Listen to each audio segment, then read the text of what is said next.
ഇത് മാസ് മോട്ടോഴ്സിൽ നിന്നാണ് Honda Activa starting complaint ആയിട്ട് വന്നിരുന്നത്. സ്റ്റാർട്ടിങ് കംപ്ലയിൻ്റ് വെച്ചാൽ വണ്ടി കിക്കർ അടിക്കുന്നതിനൊന്നും കുഴപ്പമില്ല, സെൽഫ് അടിക്കുമ്പോഴാണ് കംപ്ലയിൻ്റ് ആയിരുന്നത്. അത് ബാറ്ററിയുടെ കംപ്ലയിൻ്റ് ആയിരുന്നു കേട്ടോ. ഞങ്ങൾ ബാറ്ററി മാറ്റി പുതിയ ബാറ്ററി വെച്ച് വോൾട്ട് കാര്യങ്ങളൊക്കെ ചെക്ക് ചെയ്തായിരുന്നു. ബാറ്ററിയുടെ കംപ്ലയിൻ്റ് ആണ്. ഞാൻ ബാറ്ററി മാറ്റി കാരണം പുതിയത് വെച്ചായിരുന്നതാണ്. ഇതാണ് നമ്മുടെ പഴയ ബാറ്ററി. 2023 വെച്ചാണ് ബാറ്ററിയാണ്. ബാറ്ററി ഡെഡാണ് കേട്ടോ. ഞാൻ ജസ്റ്റ് അതിൻ്റെ ചെക്ക് ചെയ്തിട്ട് അതിൻ്റെ കണ്ടീഷൻ ഒന്ന് കാണിച്ചു തരാം. അതിൻ്റെ വോൾട്ട് വരുമ്പോഴത്തേക്കും വോൾട്ട് നിസ്സാരമല്ല, നമ്മൾ ലോഡ് കൊടുക്കുന്ന സമയത്ത് കിട്ടണില്ല. അതാണ് അതിൻ്റെ മെയിൻ പ്രോബ്ലം കേട്ടോ. വോൾട്ടും ഇല്ല, വോൾട്ടും കുറവാണ്.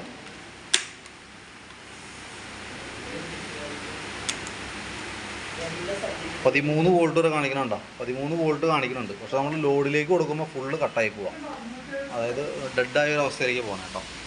അപ്പോൾ വോൾട്ട് മീറ്ററിൽ ഡിജിറ്റൽ കാണിക്കുന്നുണ്ടെങ്കിലും നമ്മൾ ഇൻഡിക്കേറ്റർ ഹോൺ അങ്ങനെ ഏതെങ്കിലും സാധനം ഇടുമ്പോൾ തന്നെ ഫുൾ ഡെഡാവാണ്. സെൽഫ് മോട്ടർ അടിക്കുമ്പോഴത്തേക്കും ബാറ്ററി ഫുൾ ഡെഡായ ഒരു അവസ്ഥയിലേക്ക് പോകണം. അപ്പോൾ നമുക്ക് ബാറ്ററി മാറ്റി വയ്ക്കാനാണ് പറ്റുള്ളൂ, വേറെ മാർഗ്ഗമില്ല.